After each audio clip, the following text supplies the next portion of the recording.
신약 성경 베드로전서 3장 17절입니다. 먼저 이 말씀을 읽겠습니다. 다 찾으셨습니까? 자, 소리내서 함께 읽겠습니다. 선을 행함으로 고난 받은 것이 하나님의 뜻일진데 악을 행함으로 고난 받는 것보다 나으니라. 아멘.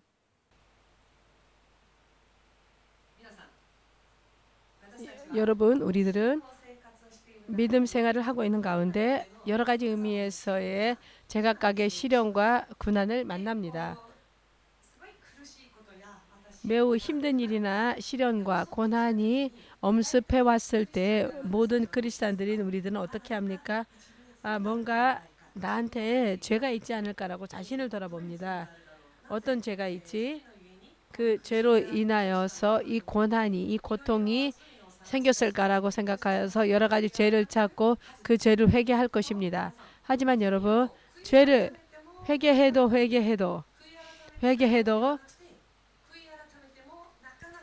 좀처럼 시련이 끝나지 않습니다. 그리고 성경에는 쓰여져 있죠. 기록되어져 있습니다. 시련을 만날 때 하나님께서는 나의 앞길을 예배해 주신다고 하셨는데요. 기도해도 그다음에 죄를 회개하고 기도하는데 기도하지 않는 것도 아닌데 그 시련이 고난이 없어지지 않고 그리고 피할 길도 전혀 보이지 않고 그때 우리들은 낙담하고 좌절하고 그리고 심한 경우에는 하나님께 대해서 불평불만을 터뜨리고 합니다. 그리고 더욱더 죄를 거듭 짓고 마는 그러한 경향이 있습니다. 하지만 여러분, 우리들은 믿음 생활 가운데에서 고난을 만납니다마는 그 고난이라는 고통은 모든 같은 원인에서 오는 것이 아닙니다. 제각각의 원인으로서 고통이 우리들의 믿음 생활에 나타납니다마는 오늘은 대체적으로 크게 나눠서 두 가지 원인에 대해서 왜 믿는 우리에게 고난이 오는지 그리고 그 고난의 원인은 어디에서부터인지를 성경의 기록을 통하여서 생각해가는 시간을 갖겠습니다. 여러분은 다윗 왕을 알고 계시죠? 다윗 왕이라고 하며 무엇을 연상하실 수 있습니까? 하나님 앞에서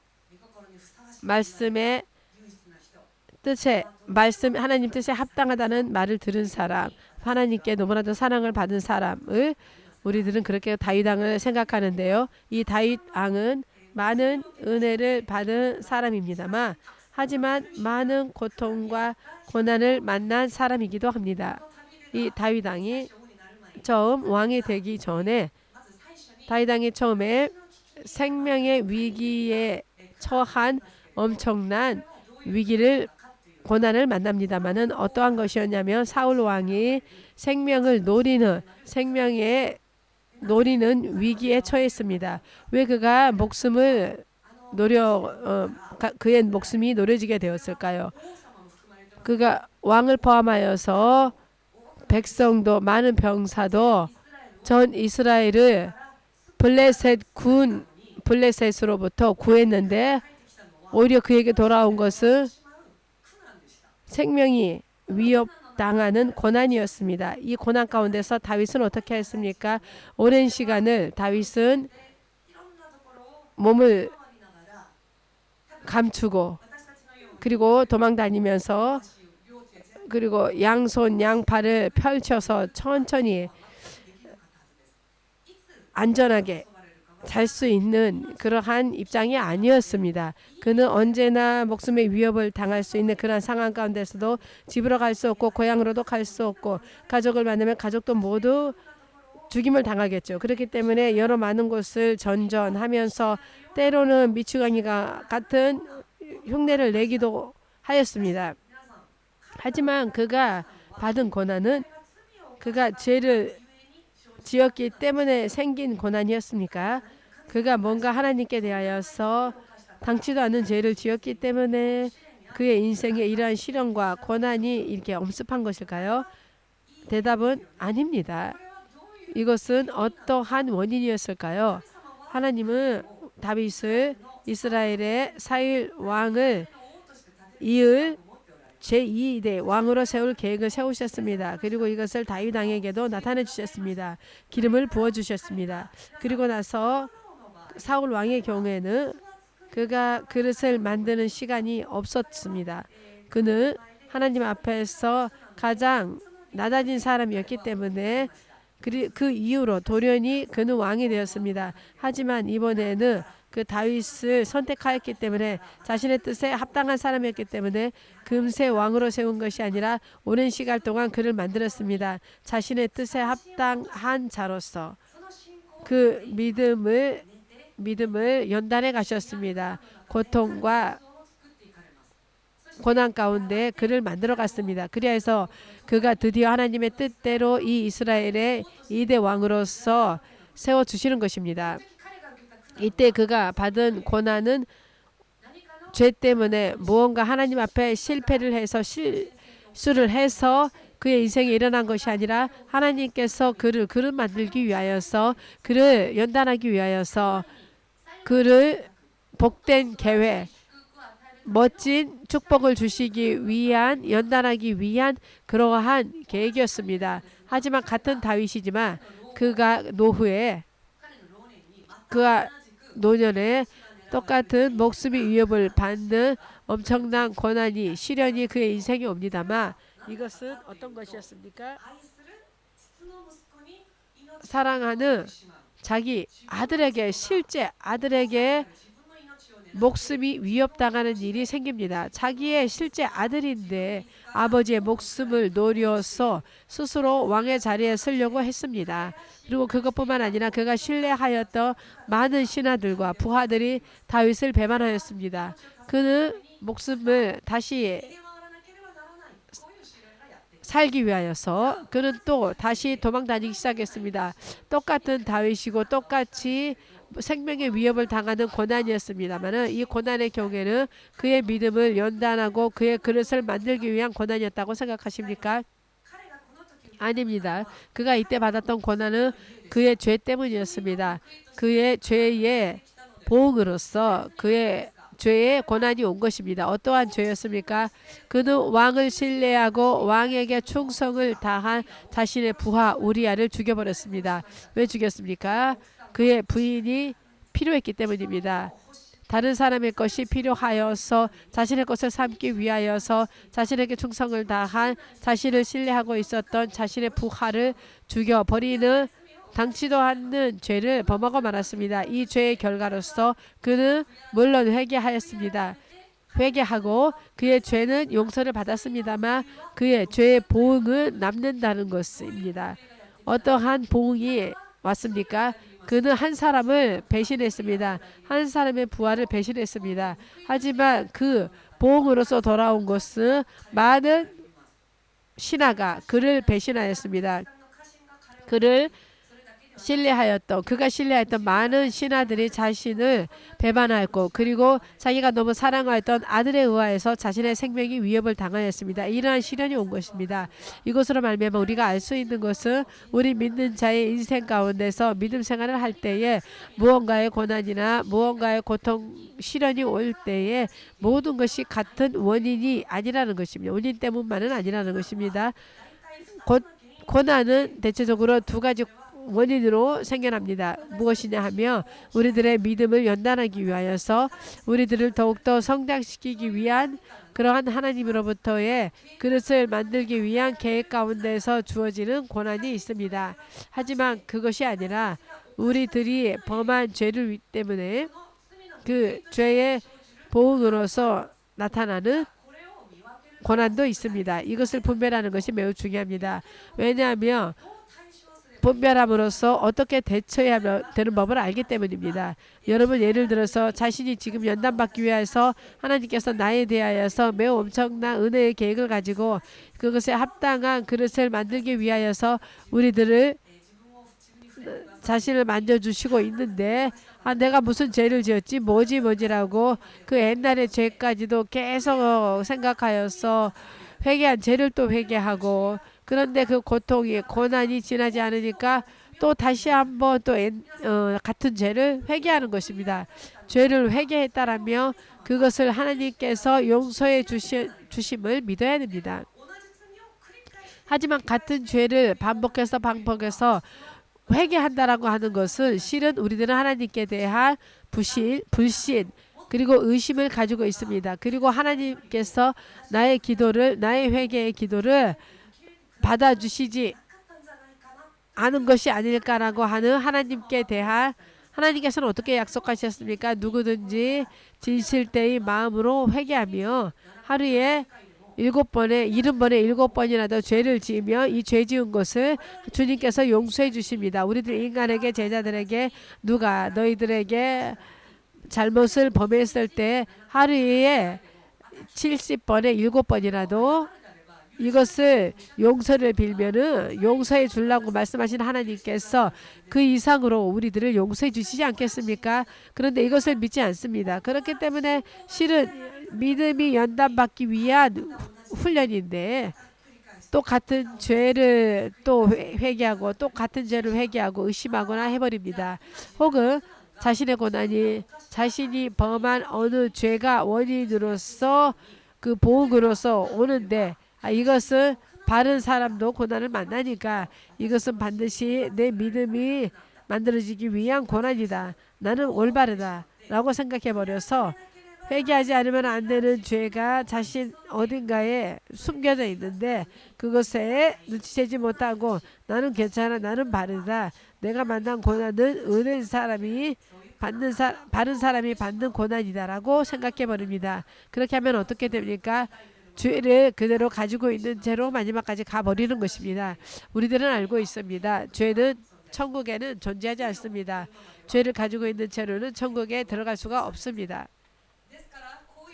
그렇기 때문에 이렇게 우리들이 믿음 생활을 하고 있는 가운데서 무언가의 고난과 고통을 만났을 때에 우리들은 그 원인에 대해서 조사하고 하나님께 기도로 간구하고 어떻게 대처해야 될지 우리들은 적극적으로 임해야 될 필요가 있습니다. 왜냐하면 여러분 방향을 모르게 되면 어떻게 됩니까? 예를 들어서 산을 올라갑니다. 산을 올라갈 때에 얼마나 힘듭니까? 산을 오른다고 하는 것은 매우 힘든 일입니다. 하지만 왜 올라갑니까? 라고 하면 방향을 알고 저기에 가면 꼴이 기다리고 있는 것을 알기 때문에 올라가고 있는 중간에는 힘들고 고통스러워서 어쩔 수가 없지만 방향만 알면 견딜 수가 있습니다. 그 고통을, 그 꼴을 알니까요. 꼴이 보이니까 방향을 알며 힘들어도 고통스러워도 그것을 참으면서 마지막까지 올라갈 수가 있습니다. 하지만 방향을 모르게 되면 어떻게 됩니까? 이것은 낙담하고 좌절하여서 엄청난 시련이 더욱더 힘들게 됩니다. 출구가 안 보이니까 어떻게 임해가야 될지 모르니까. 그렇기 때문에 지금 내가 느끼고 있는 고통은 몇 배 더 고통스럽게 느껴버리는 것입니다. 그렇기 때문에 우리들이 믿음 생활 가운데에서 무언가의 고난을 만났을 때 그 원인을 파악해야 되는 게 왜 중요하냐면 방향을 맞추기 위해서입니다. 어떻게 해 가야 될지 지금 자신의 고난이 믿음이 연단되기 위한 것인가, 그리고 이것이 자신의 죄의 결과인 것인가를 우리가 바르게 분별해야 됩니다. 그 방향을 알기 위해서 방향을 알며 힘들어도 그것을 참는 능력이 생기기 때문인 것입니다. 이해되셨습니까? 하지만 여러분, 지금 우리들이 안고 있는 이 고난, 받고 있는 이 고난이 과연 죄의 원인인가, 아니면 주님께서 우리들의 믿음의 그릇을 만들기 위한 것인가? 어떻게 분별할 수 있습니까? 물론 우리들은 기도해야 됩니다. 먼저 이 고통의 원인에 대하여서 하나님께서 가르쳐 주십니다. 보여주십니다. 만약에 자기가 깨닫지 못한 곳에서 자신이 범한 죄가 있거나 아니면 회개하지 않고 그대로 남겨둔 죄가 있는지 없는지를 가르쳐 주십시오라고 이렇게 기도해야 됩니다. 보여주신 대로 그 확신 가운데서 나아가면 좋은데, 또 하나 자신의 지금의 고난이 어떠한 고난인지를 아는 또 하나의 길이 있습니다. 이것은 무엇이냐면 아까 전에 우리들이 읽은 베드로전서 3장 17절입니다. 거기에 어떻게 기록되어져 있냐면 하나님의 뜻일진데, 선을 행함으로 고난을 받는 것이 하나님의 뜻일진데 악을 행함으로 고난 받는 것보다 나으니라. 이런 말씀이 기록되어져 있죠. 이것이 어떠한 내용인지, 어떠한 것인지, 이것을 한 번 더 설명하자면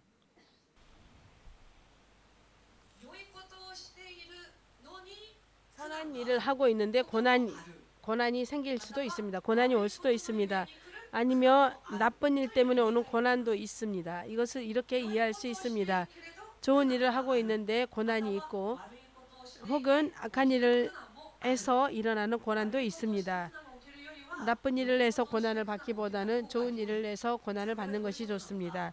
이것이 어떤 것이냐면 여러분이 지금 믿음 생활을 하고 좋은 일을 행하고 있습니다. 예를 들어서 지금까지는 이 땅의 것을 우선적으로, 이 땅에서 모두가 원하고 있는 것을 모두가 구하고, 이 땅에서 무슨 즐거움과 쾌락을, 이 땅에서 어떠한 이게 세상 반, 교회 반을 이렇게 양다리를 걸친 상태로 해왔는데요.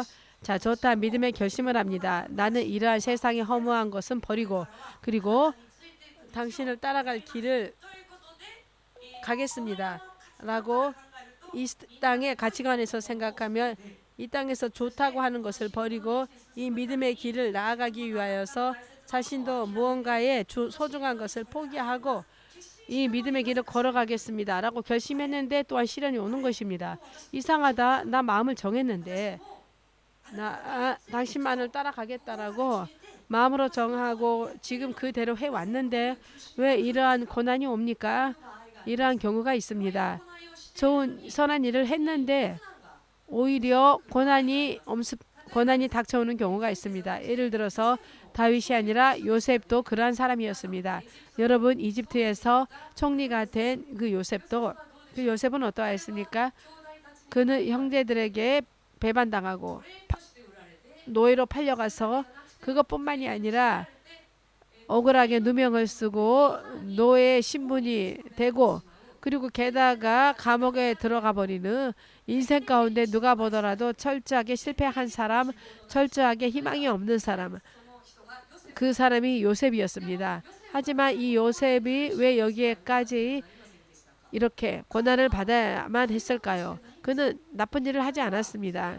그는 죄를 짓지 않았습니다. 그는 단지 자신이 하나님께서 보여주신 꿈을 형제들에게 자랑한 것뿐이었습니다. 하지만 그는 엄청난 많은 고난을 받았습니다. 하지만 그것도 어떠한 것이었습니까? 그는 그 가운데에서도 하나님과 함께 걸으며 하나님의 길을 따랐습니다.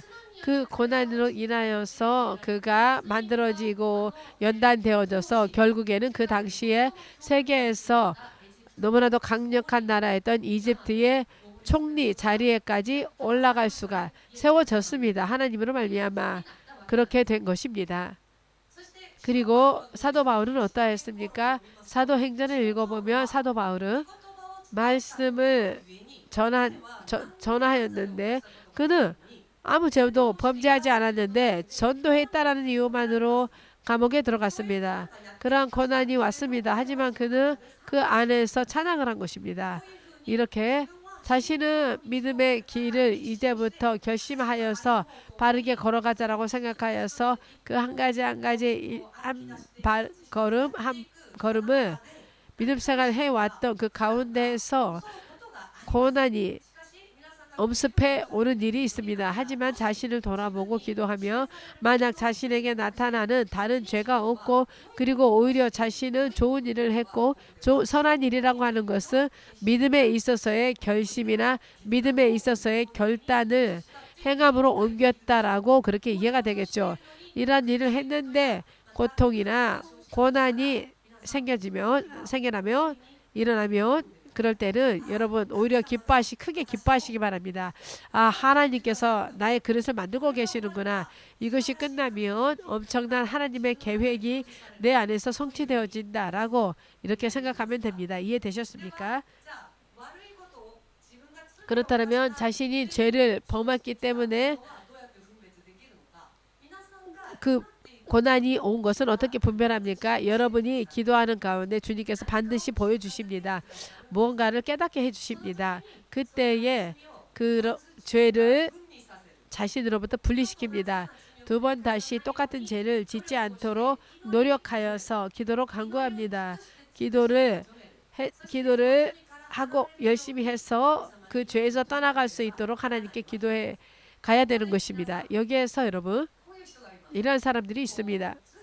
계속해서 죄의 유혹이 옵니다. 죄의 유혹이 계속해서 오고 그것을 회개하고 그리고 또 회개하고 하면 죄의 유혹이 끊이지 않으니까 세상에서는 중독이라는 죄가 있습니다. 예를 들어서 알코올 중독이라던가 도박 중독이라던가 이런 중독이 있습니다. 자신은 그것을 끊고 싶은데 끊을 수가 없어서 또 죄를 지어버리는 그 죄가 확실히 존재합니다. 그러한 죄가 있어서 그 유혹이 계속해 올 때에 매번 그 죄를 회개합니다만 여기에서 여러분 유혹의 단계에서는 죄를 회개하는 기도가 아니라 이 유혹을 이길 수 있도록 기도하는 것이 중요합니다. 아시겠습니까? 여러분 유혹이 오는 단계에서는 여러분은 아직 죄인이 아닙니다.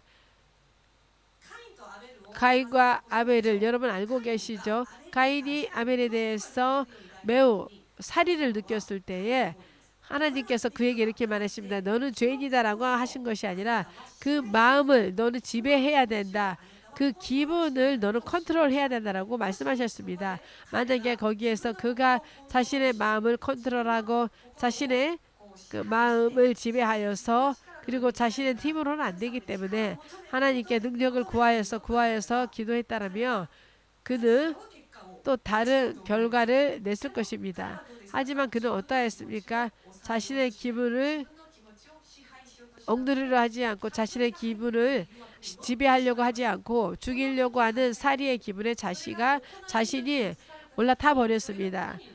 그래서 거기에 행위를 보였을 때에 그것이 죄가 되는 것입니다.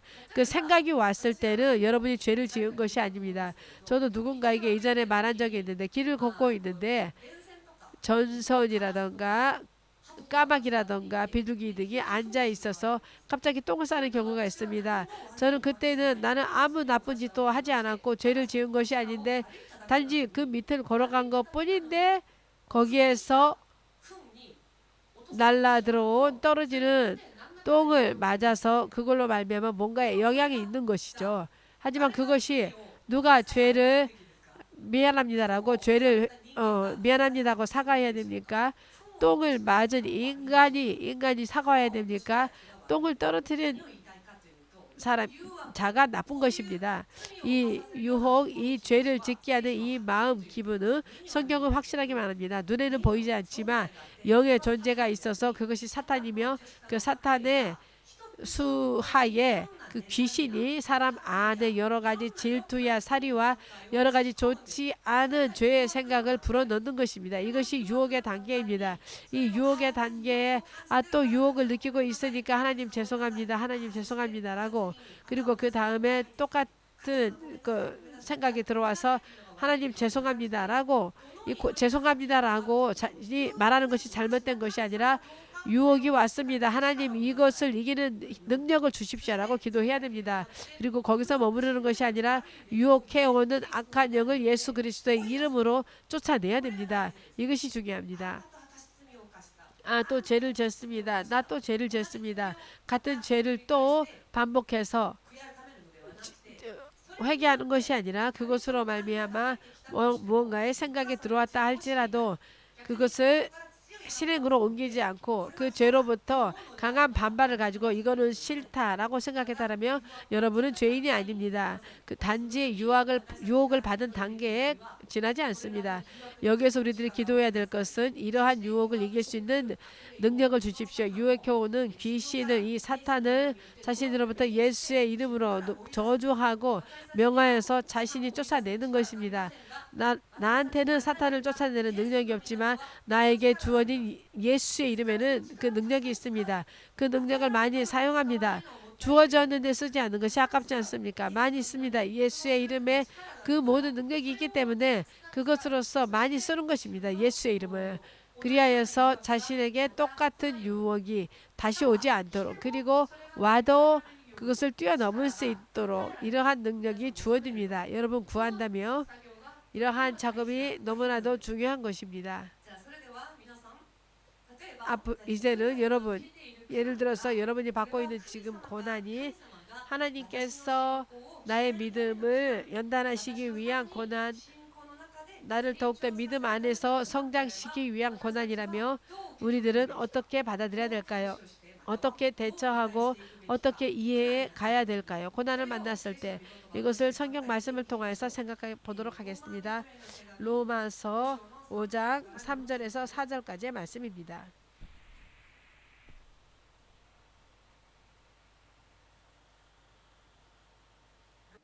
로마서 5장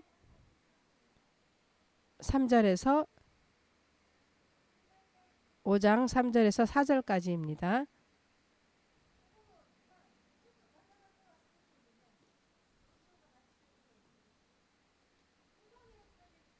다 찾으셨습니까? 읽겠습니다. 다만 이뿐 아니라 우리가 환난 중에도 즐거워하나니 이는 환난은 인내를, 인내는 연단을, 연단은 소망을 이루는 줄 알미로다. 소망이 부끄럽게 아니함은 우리에게 주신 성령으로 말미암아 하나님의 사랑이 우리 마음에 부은 바 됨이니. 아멘. 지금 받고 있는 고난이 우리들의 믿음을 더욱더 강하게 하기 위한 고난이라며 우리들은 어떻게 받아야 될까요? 지금 기록되어진 말씀대로 고난은 인내를 낳습니다. 인내를. 그리고 인내가 고난으로 말미암아 인내가 자라서 연단이라고 기록되어져 있습니다. 여러분, 이 연단이라고 하는 것은 그리스어로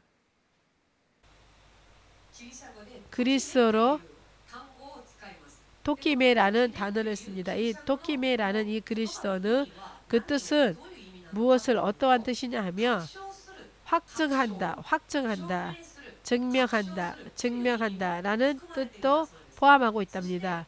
그리고 테스토를 추가한다 라는 뜻도 있으며 굳건하게 한다, 견고한 것으로 한다, 이러한 의미가 있답니다. 즉 고난은 우리들에게 인내를 생기게 하고 이 인내함으로써 우리들이 어떻게 되냐 하며 연단을 받습니다만 이 연단이라고 하는 것은 우리들을 더욱더 강하게 합니다. 그리고 우리들을 더욱더 확증시키는 것, 증명하는 이러한 것들을 증명되었다. 증명이 끝났다.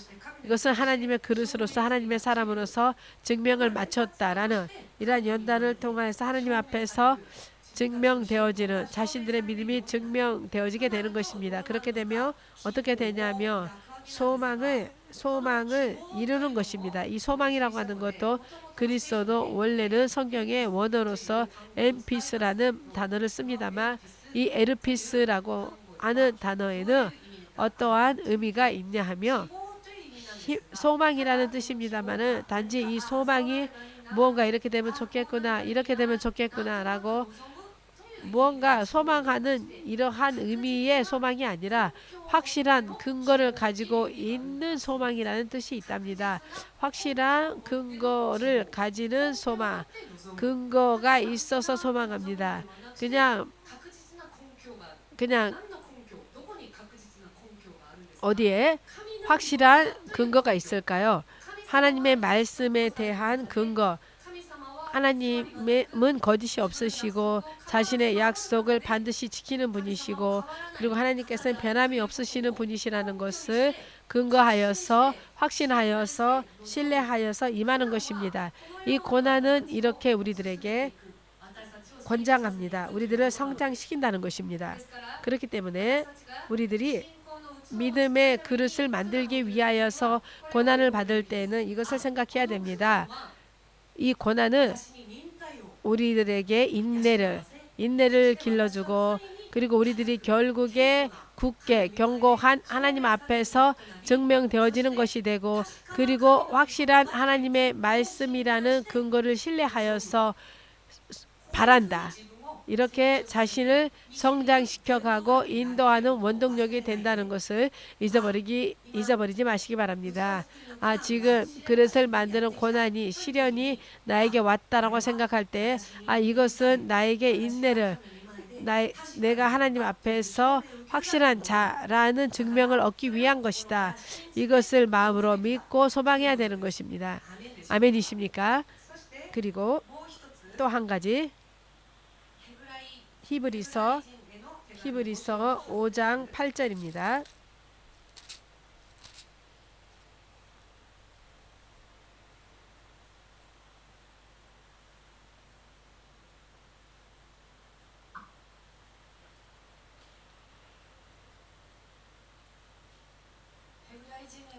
히브리서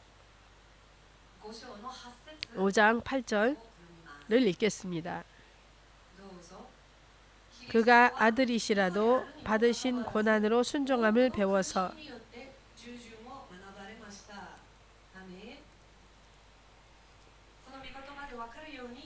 이 말씀으로 알 수 있듯이 고난을 만났을 때 우리들은 순종해야 됩니다. 이 고난은 더욱이 자신을 바르게 하나님의 말씀으로 따를 수 있는 것으로서 만들어준다라는 것을 믿고 또 그것을 구해야 되는 것입니다. 하나님, 주님께서 이 고난을 통하여서 무엇을 순종하면 좋을지 따르면 좋을지 하나님의 뜻이 내가 무엇을 순종해야 되는지를 확인하는 그리고 자신이 이 고난을 통하여서 어떠한 순종을 배워야 할지 이 고난을 통하여서 이 시련을 통하여서 우리는 어떻게 당신을 따라가야 되는지 배워가야 되는지를 이것을 기도로 간구하는 것입니다. 이 작업이 너무나도 중요하다는 것입니다. 단지 고난을 만났을 때 울면서 원망하고 하나님께 대하여서 기도해도 안 된다. 기도해도 헛되다.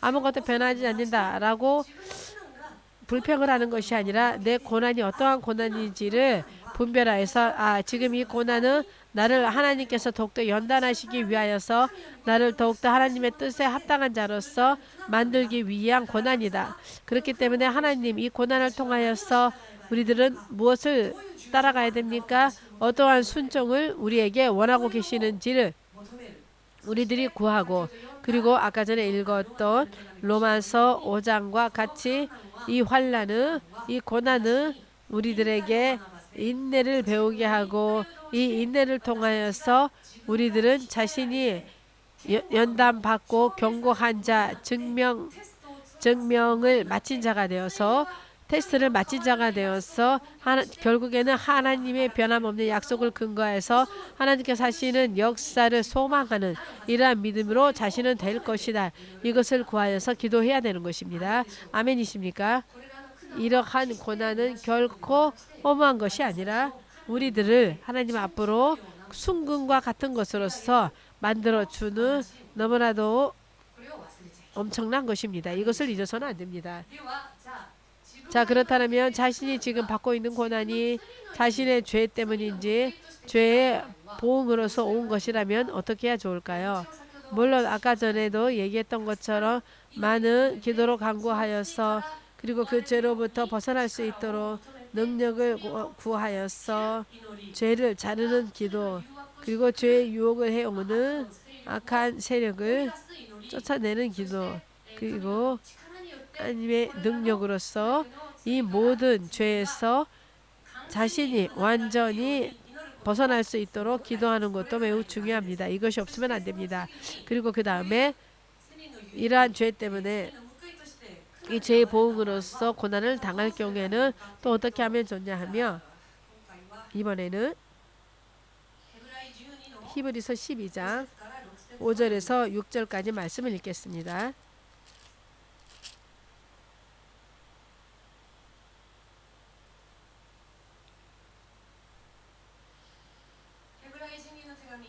히브리서 12장 5절에서 6절 말씀입니다.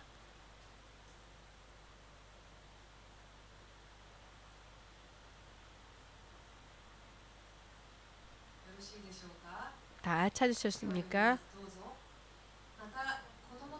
또 아들들에게 권하는 것 같이 너희에게 권면하신 말씀을 잊었도다. 일러스되 내 아들아 주의 징계하심을 경히 여기지 말며 그에게 꾸지람을 받을 때에 낙심하지 말라. 주께서 그 사랑하는 자를 징계하시고 그의 받으시는 아들마다 채찍질 하심이니라 하셨으니 죄의 보응에 대해서 고통이 왔을 때 우리들은 좌절하고 낙담하고 하나님께서 우리를 싫어하시는 것이 아닐까 이렇게 생각하는 경우도 있습니다. 하지만 여러분이 하나님으로 만약에 채찍질을 당한다면 오히려 낙담하지 말고 기뻐해야 됩니다. 나는 아직 사랑받고 있는 거구나. 나는 아직 하나님으로부터 나를 버리지 않으셨구나. 하나님은 사랑하는 자를 채찍으로서 징계하시고 연단시키는 분이시다. 자신의 아이가 아니면은 그렇게 하지 않습니다. 자신의 자식이라면은 잘못을 했을 때 그 아이를 연단하기 위해서는 때로는 채찍으로서 그 아이를 징계하기도 합니다. 예를 들어서 저는 신기하게도 앞으로 열심히 하자라고 생각했을 때 좋지 않은 꿈을 꿉니다. 하나님께서 꾸중을 듣는 그러한 꿈을 꿉니다. 처음에는 왜 이렇지라고 생각했습니다. 자, 이제부터 열심히 하겠다라고 정했는데 왜 언제나 이러한 나쁜 꿈을 꾸지? 아니면 매우 열심히 하려고 했는데 사모님한테 엄청 이렇게 꾸중을 듣는다던가 열심히 믿음으로써 교회에 와서 열심히 해야지라고 하는데 뭔가 해야지라고 마음을 먹었는데 또 위에 사람한테 혼나거나 왜 이런 일이 일어나지라고 생각했을 때에 처음에는 그것이 매우 슬퍼서 어떤 의미로는 분하여서 왜 이렇게 되지라고 생각했는데 후에는 이것이 매우 두려운 경고의 꿈을 꾸어도 오히려 이것이 무섭다 하나님 무섭다 너무나도 무서운 분이시니까 왜 이렇게 되지라고 하는 것이 아니라 하나님 감사합니다로 이렇게 바뀌었습니다. 이 기도가 하나님 감사합니다. 나를 깨닫게 해주셔서 감사합니다. 하나님은 저에게 아직 사랑을 가지고 많은 기대를 하고 계시니까 이러한 것을 또 깨닫게 해주셨구나. 감사합니다. 이러한 것이 필요합니다. 여러분 낙담하지 마시기 바랍니다. 고난이 생기고 여러 가지 시련이 있고 그리고 사람들에게 여러 가지로 시련이나 박해나 오는 사람들이 싫어하거나 이러한 일이 있어도 그것이 설령 죄의 결과로서 온 보응이라 할지라도 낙담하지 마시기 바랍니다. 아무것도 일어나지 않는 것이 오히려 더 무서운 것입니다. 하나님으로부터 하나님께서 버리셨다는 것입니다. 하나님도 더 이상 간섭하지 않는다. 그러면 사탄도 더 간섭하지 않습니다. 죽은 생선에게는 아무도 흥미가 없습니다. 살아있는 물고기에 흥미를 갖는 것입니다. 우리가 아직 살아있는 것이라면 사탄도 공격해 옵니다. 하지만 이미 죽어버렸다. 그 영혼이 하나님 앞에서 정말로 떨어져서 버려져서 죽은 생선 물고기와 같이 되었을 때는 악한 것도 귀신도 사탄도 건들지 않습니다. 아무 일도 없다 평안하다는 것이 좋은 일이 아니라 오히려 어떤 때는 징계가 때로는 슬픈 시련이 온다 할지라도 그것을 오히려 더 기뻐해야 됩니다. 나는 아직 살아있구나. 나는 아직 살아있는 생선이구나. 물고기구나. 그렇기 때문에 이렇게 이 사람을 통하여서 저 사람을 통해서 나를 공격하는구나. 또 나는 하나님 앞에서 버려지지 않았기 때문에 하나님께서 이 사람을 통하여서 깨닫게 해주시는구나. 감사합니다. 이렇게 생각을 바꿔야 될 필요가 있습니다. 낙담하는 것이 아니라 감사 가운데서. 이해되셨습니까? 잠언 3장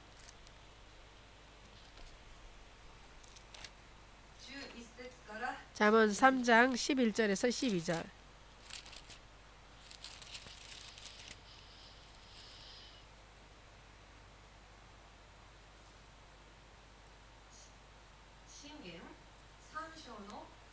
잠언 11장 잠언 3장 11절에서 12절 말씀입니다.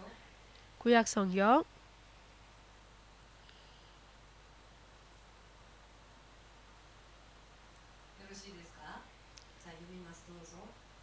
내 아들아 여호와의 징계를 경히 여기지 말라.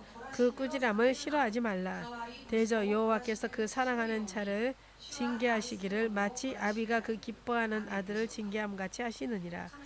하나님은 사람의 죄를 징계로서 교정하시는 분이시기도 합니다. 이것을 믿는 것입니다. 그렇기 때문에 죄로서 그 보응의 결과로서 엄청난 시련이 생겼다 할지라도 낙담하는 것이 아니라 오히려 감사 가운데서 이러한 것들을 통하여서 하나님께서 자신의 불순물을 전부 다 녹여주신다. 이러한 것을 통하여서 더욱더 성장해 가자. 이러한 믿음의 생각이 우리들에게는 필요한 것입니다. 아멘이십니까?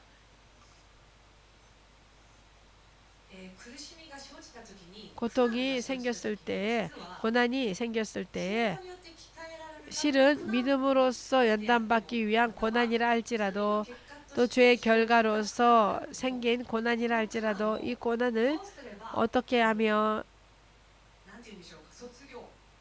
졸업하고 어떻게 하면 꼴이 날 수 있냐 하며 고난이 자신에게 시련이 자신에게 엄습해 올 때에 우리들은 무엇을 생각해야 하냐며 이 고난으로부터 도망가려고 하지 않는 것입니다. 이 고난에 대해서 자신이 수동태가 되는 것입니다. 이 고난을 만났을 때에 우리들은 대체적으로 어떻게 하냐면 고통스러워서 어떻게 할 수 없으니까 이 고통에서 벗어나기 위해서 여러 가지 것을 합니다.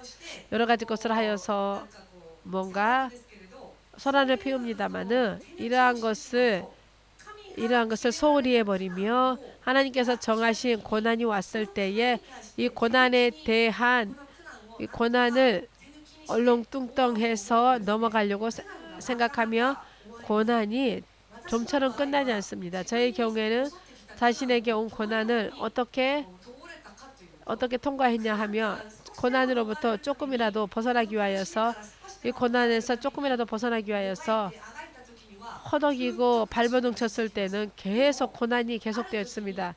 어느 때 포기하였습니다. 이 고난으로부터 조금이라도 자신의 몸을 지키기 위하여서 방어입니까? 이러한 태도를 포기하였습니다. 이 고난이 오면 그대로 받아들였습니다. 고난이 올 때 힘들다 느끼고 싶지 않으니까 뭔가 다른 일을 하거나 인간적인 일을 하거나 라고 해버리는 것이 아니라 고통이 오면은 그대로 그걸 받아들였습니다. 하였더니 어느 날 끝났습니다. 하나님께서 정하신 고난과 그 기간이라는 것이 있습니다. 이것을 자신이 어떻게 하여서 그것을 대강하려고 하거나 거기에서 벗어나려고 여러 가지 인간적인 지혜를 생각하여서 이렇게 피하려고 하면 고난은 끝나지 않습니다. 오히려 고난이 올 때에 그것을 수동태로서 그대로 받아들이는 것입니다. 그때는 너무나도 힘드니까 소리 지르고 싶을 때도 있습니다. 소리 질러도 좋습니다. 울고 싶을 때가 있습니다. 울어도 좋습니다. 나의 경우에는 내가 컨트롤하지 못하는 고통이 왔을 때 아무도 없는 곳을 찾아서 차 안이 아무도 없었기 때문에 교회 차 열쇠를 빌려서 미친 사람처럼 비명을 올리고 울었습니다. 너무나도 힘들어서 비명이라도 올리지 않으면은 맨정신으로 있을 수가 없었기 때문에 차 안에 들어가서 소리를 질렀습니다. 그리고 때로는 집에 방 안에서 소리치고 비명을 지르면은 주변에서 들리니까 이불이 있죠. 이불을 입 안에 넣고 그리고 베개 밑에 머리를 넣고 그렇게 비명을 질렀습니다. 거기까지 해도 좋습니다. 외쳐도 좋습니다. 울어도 좋습니다.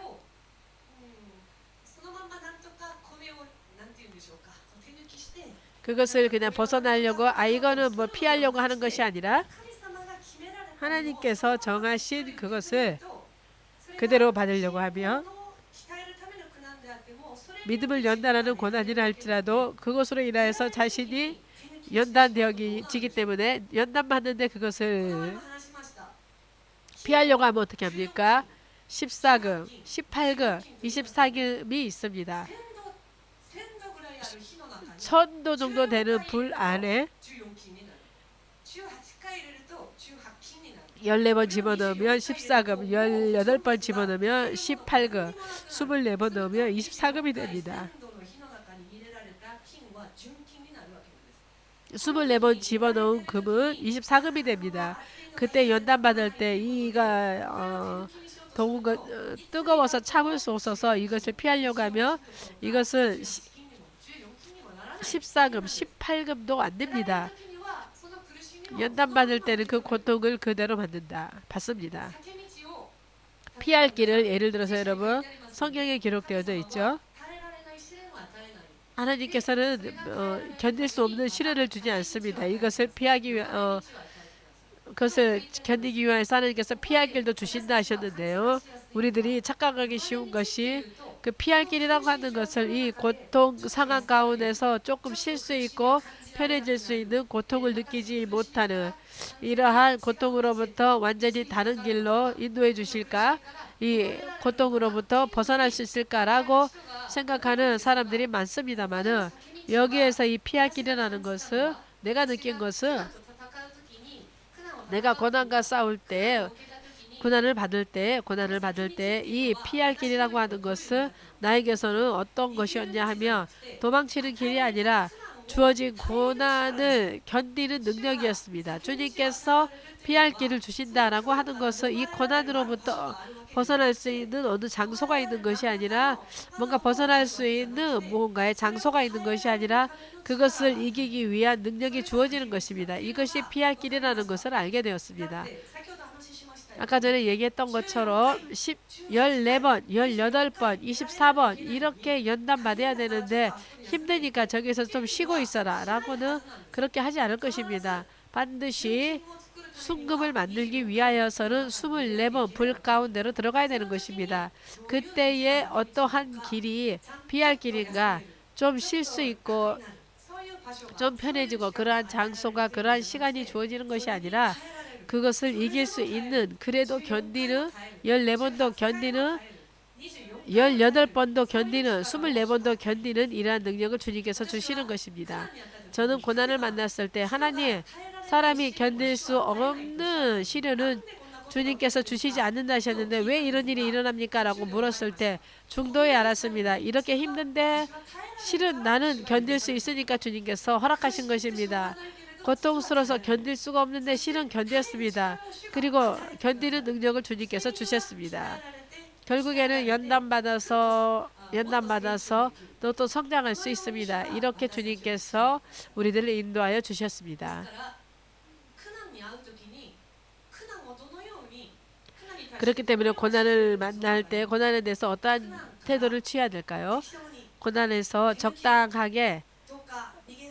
적당히 뭔가 피할 곳을 찾으면서 인간적인 지혜 지식을 생각해서 피하려고 하는 것이 아니라 그대로 받아들이고 그대로 어떤 의미에서는 포기하여서 하나님께서 계획하신 그대로가 이루어질 수 있도록 이렇게 했을 때 눈앞에 고리 지점이 있다는 것을 알게 되었습니다. 여러분 고난을 만났을 때 오늘 읽은 말씀을 근거로 하여서 이 고난에 대해서 소망을 품으시기 바랍니다. 그리고 사람의 고난과 자신의 고난을 비교하지 마시기 바랍니다. 어떤 사람이 이렇게 말했습니다. 나는 대단한 시련이 없는데 대단한 고난이 없으니까 나는 하나님으로부터 하나님의 사람이 아닙니까? 라는 사람도 있었습니다. 그것은 하나님이 연단하는 방법은 제각각입니다.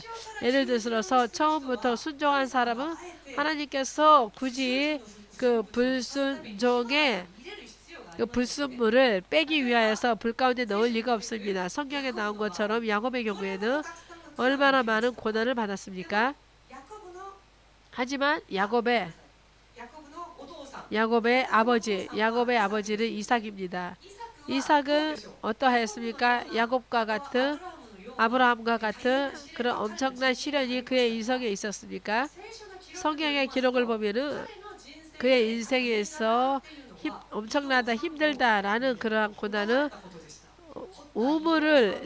판 우물을 세 번 뺏긴 것뿐이었습니다. 하지만 이 사람은 그 당시에 우물을 파서 그 물을 확보하고 하는 것은 생명과 관련이 있는 중대한 일입니다. 하지만 그는 빼앗겨도 그거에 대해서 저항하지 않고 그리고 양보합니다. 양보하고 다른 곳을 팝니다. 나는 할 수 있을까? 분해서 참을 수가 없는데 나 같으면 우리 만션에 다른 사람이 자전거를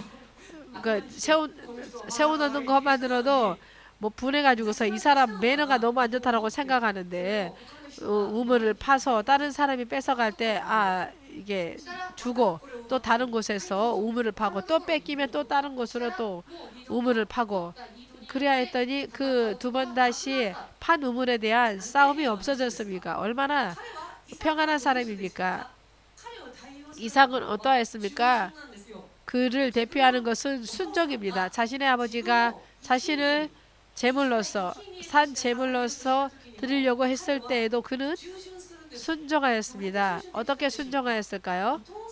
아버지를 신뢰했기 때문입니다. 그리고 하늘아버지를 신뢰했었기 때문에 예를 들어서 자신의 몸이 결박당하여도 제단 위에 눕혀져도 그는 저항하지 않습니다.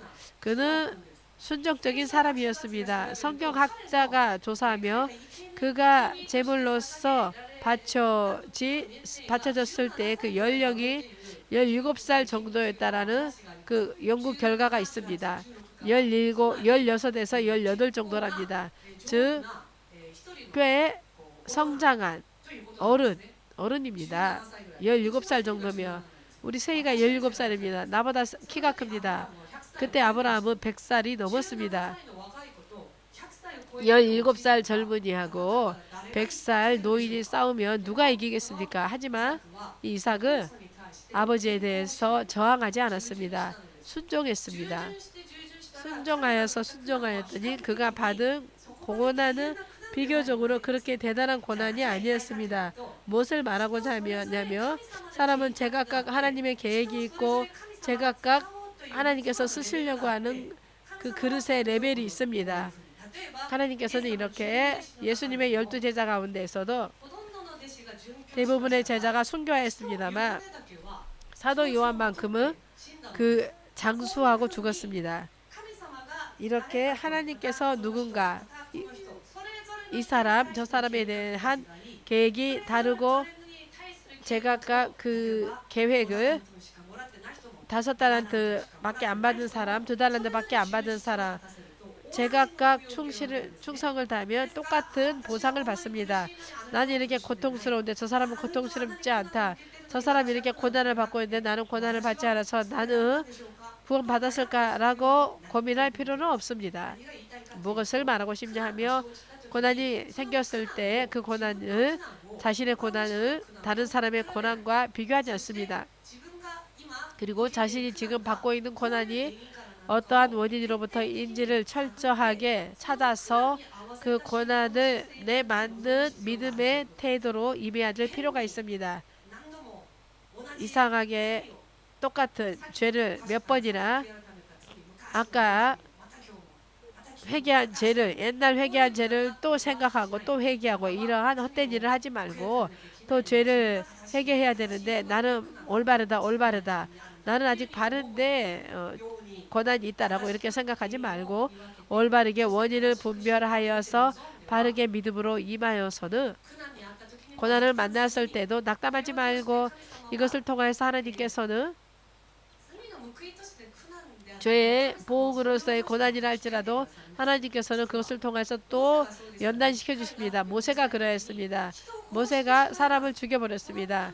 이것으로 인하여서 그는 도망자가 되어야 했습니다. 40년 동안이나 사막에서 양치기로서 몸을 숨기고 살아야 했습니다. 하지만 실은 그를 연단하시기 위한 하나님의 능력이 하나님이 연단하시던 기간이었습니다.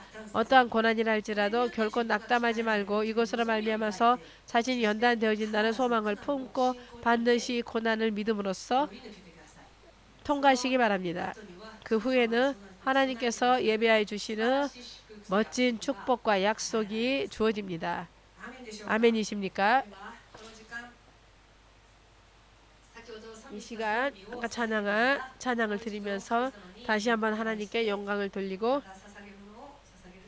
예물을 드리는 시간을 갖겠습니다.